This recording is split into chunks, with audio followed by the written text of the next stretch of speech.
Guys क्या हाल चाल है आपका। तो मैंने यहाँ पर पार्ट 2 डाल दिया है यहाँ पर इस गेम का पार्ट 2। तो यहाँ पर डेली गिफ्ट में कुछ आया है क्या?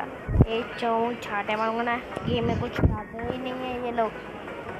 बाकी यहाँ पर 1 प्लेयर में मैं मल्टीप्लेयर मोड खेलूँगा। मैं कौन सा चूज करूँ?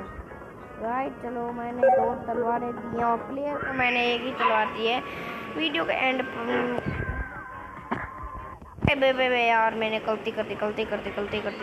एक प्लेयर पर जाओ, लेफ्ट कर दो। हाँ बस और वो आएगा ना असली स्पिन। अबे ये देखो दोस्तों, ये जब मिल यार ये डबल तलवार वाला ज़्यादा ताकतवर है। क्यों? अब ये मैंने हरा डाला इसको दोस्तों।